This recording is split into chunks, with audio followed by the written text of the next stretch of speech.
So the last segment of the night, which I thought was very important, because again, as you guys know, and it's going to continue. We got our bootlicker.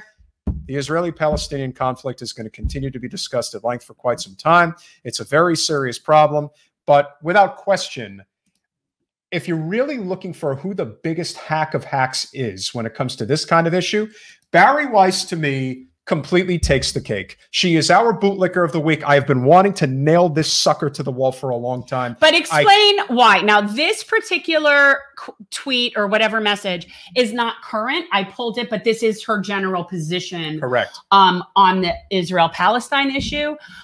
Basically, she just thinks that Palestinian blood is just merely collateral damage of the necessity of a Jewish state. The reason why I really wanted to bring this up, and I think it's very important, and this is something that you can speak on, as I'm sure a lot of others will speak on, but they never say it loud enough, and that is Bari Weiss is the type of Jew that really fans the anti-Semitism fire.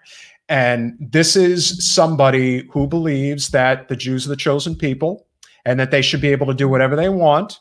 And by just gleefully suggesting that apartheid and downright genocide be enacted on the Palestinian people is okay, without even thinking about it. Just completely saying, yeah, we want an ethnocentric state. It's just a matter of, look, as she said here, this is an unspeakable tragedy.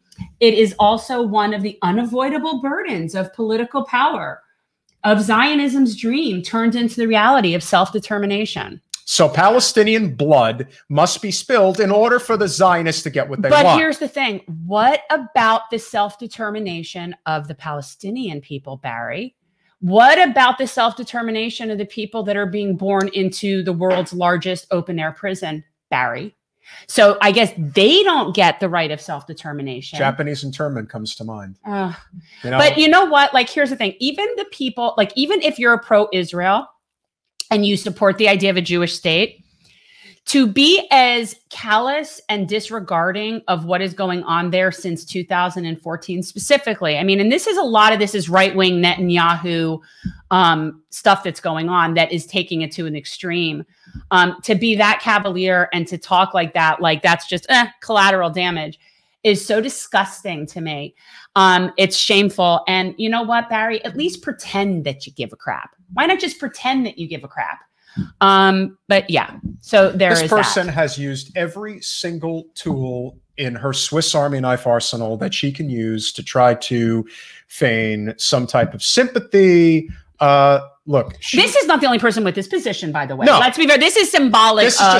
But she's just one of the absolute worst. She has absolutely, to no end, she is as insufferable and despicable as anyone you're ever going to see. Did you like how I did that? Yeah, great job. No, she's, you know, she uses her wokeness and the fact that she is a member of the LGBT community as a means of being able to say what she wants. So she's a Jewish lesbian, so therefore it's okay for her to say Palestinians should be able to be killed. Oh, she put out a message the other day that was so insufferable about her having a child. And this is a person who lives an immensely privileged life. All right, well, and so not liking that. No. So again, it just speaks to the bigger problem here, which is they've been able to get away with it for so long. And I always said, I don't care what you are, you could be you know, you could be any place on the spectrum. I don't give a damn. Are you a good person? That's all that matters to me. But people are using identity as a weapon. And Bari Weiss is a great example of that. And she has been doing it for years now.